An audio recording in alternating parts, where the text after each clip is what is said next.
assim, cara, eu não preciso vender meu rim pra fazer um cursinho pra ser aprovado em medicina? Essa é uma pergunta que muita gente me faz. É como eu fui aprovada em medicina gastando menos de R$ 20 por mês. Sim, gente, é possível e eu sou a prova viva disso. E essa possibilidade de aprovação gastando muito pouco, ou até muita gente relata não ter gastado nada, se dá porque a maior importância está em como você lidar com seus estudos, ao invés de onde você busca o seu conhecimento, seja no cursinho presencial, cursinho online, ou até por si só, por exemplo, estudando por meio do YouTube. É possível. E hoje eu vou falar um pouquinho sobre a minha rotina e até estratégias que eu utilizei para conseguir maximizar o meu aprendizado para o Enem. Eu só vou te pedir para deixar um like nesse vídeo e se inscrever aqui no canal, porque ajuda demais na divulgação do canal e me deixa muito feliz.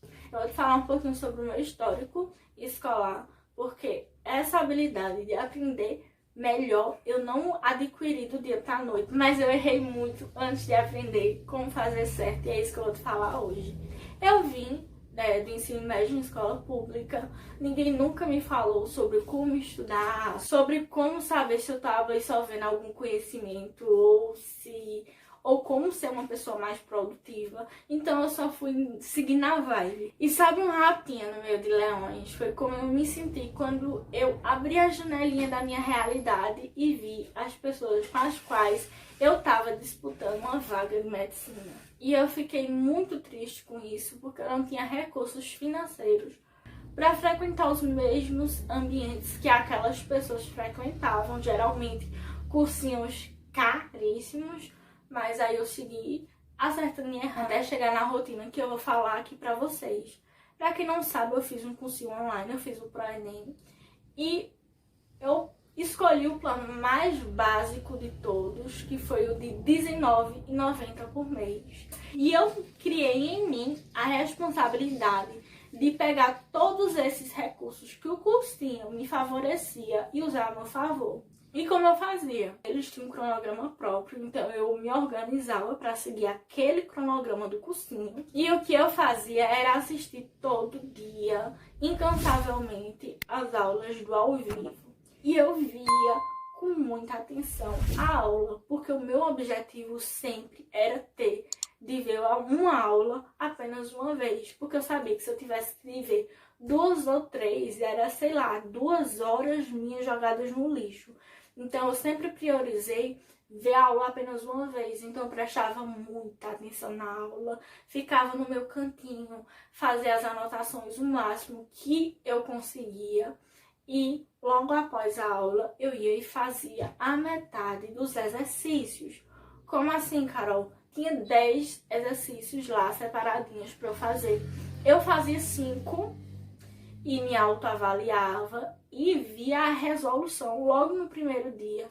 Eu acertando ou eu errando, eu via a resolução daqueles 5 exercícios que eu tinha feito. Por quê?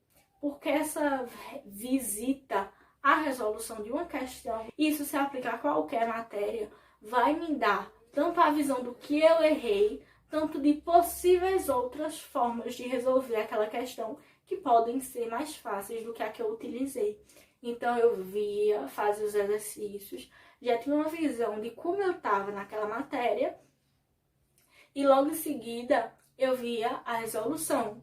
E o que eu fazia com aqueles outros 5 exercícios? Eu jogava no lixo? Eu me fazia de doida e não via ele nunca mais? Não! Aquele outros 5 exercícios eu usava para revisar a matéria. Na semana seguinte, que eu tinha a mesma matéria, eu pegava ou pela manhã, quando eu estava mais folgada pela manhã, ou então, antes de fazer a nova lista de exercícios que eu tinha depois da aula, eu fazia aquela lista que ficou, aquele restante. Eu fazia o mesmo esquema. Eu fazia os exercícios e via a resolução.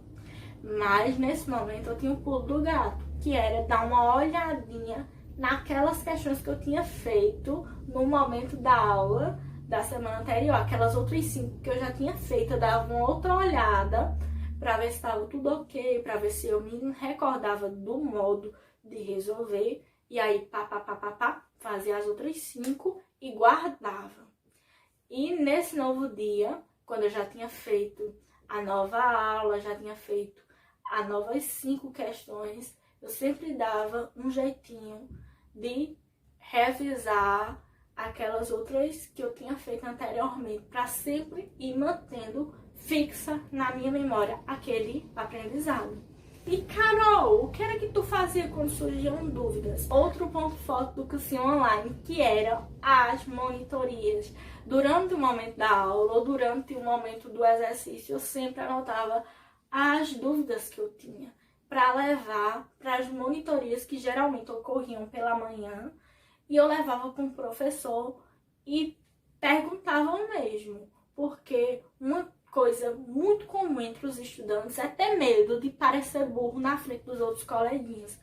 Mas, gente, sinceramente, tenha medo de não aprender, tenha medo de reprovar porque errou aquela questãozinha que você ficou com dúvida e não perguntou com vergonha do seu amiguinho.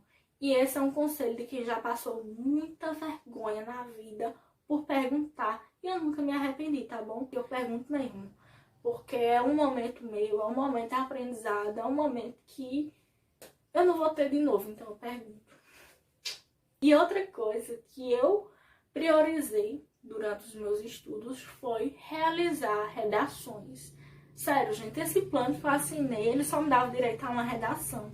Então eu fazia aquela redação e eu enviava, e eu ali tinha um feedback em relação àquela redação, mas eu também fazia outras redações avulsas, usando aquela mesma estrutura, simplesmente para treinar.